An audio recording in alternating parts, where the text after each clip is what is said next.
بسم اللہ الرحمن الرحیم۔ السلام علیکم، بنت ہوا چینل میں خوش آمدید۔ ویڈیو کے آغاز سے پہلے ایک بار درود پاک پڑھ کر حضور نبی کریم خاتم النبیین حضرت محمد صلی اللہ علیہ وآلہ وسلم کی خدمت میں درود پاک کا تحفہ پیش کریں گے تاکہ آخرت میں ہمارے لیے ہماری نجات کا سبب بن سکے۔ اللہم صلی علی سیدنا محمد وعلی آل سیدنا محمد وبارک وسلم۔ موت ایک ایسی حقیقت جو ہر ذی روح کو آنی ہے، لیکن کیا کبھی آپ نے سوچا ہے کہ کیسی موت اچھی ہے؟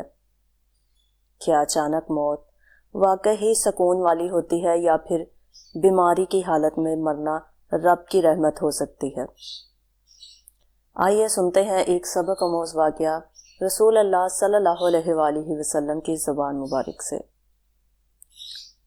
رسول اللہ صلی اللہ علیہ وآلہ وسلم نے فرمایا کہ موت کا ایک دم آنا افسوس کے لائق ہے کہ مرنے والا نہ کچھ کہہ سکے نہ کر سکے۔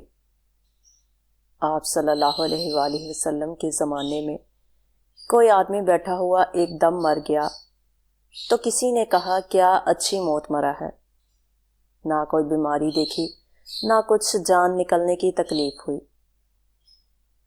حضور کو جب اس کا یہ کہنا معلوم ہوا تو آپ صلی اللہ علیہ وآلہ وسلم نے اس آدمی سے فرمایا کہ تیرے پاس کیا ثبوت ہے کہ اچانک ایک دم مرنے سے اس کو تکلیف نہیں ہوئی؟ اگر اللہ تعالیٰ اس کو اس حال میں موت دیتا کہ وہ بیماری کی تکلیف اٹھاتا تو اس کے سب گناہ معاف ہو جاتے۔ موت کا وقت، اس کی کیفیت اور اس کا طریقہ سب اللہ کے علم میں ہے۔ ہم صرف اتنا کر سکتے ہیں کہ اپنی زندگی کو ایسے گزارے کہ جب موت آئے تو وہ ہمارے لیے رحمت بن جائے۔ اللہ ہمیں ایمان والی اور آسان موت عطا فرمائے، آمین۔ اگر آپ کو یہ ویڈیو پسند آئی ہو تو اسے لائک کریں، دوسروں تک پہنچانے کے لیے شیئر کریں، اور مزید ہی ایسی ایمان افروز ویڈیوز کے لیے ہمارے چینل کو سبسکرائب ضرور کریں۔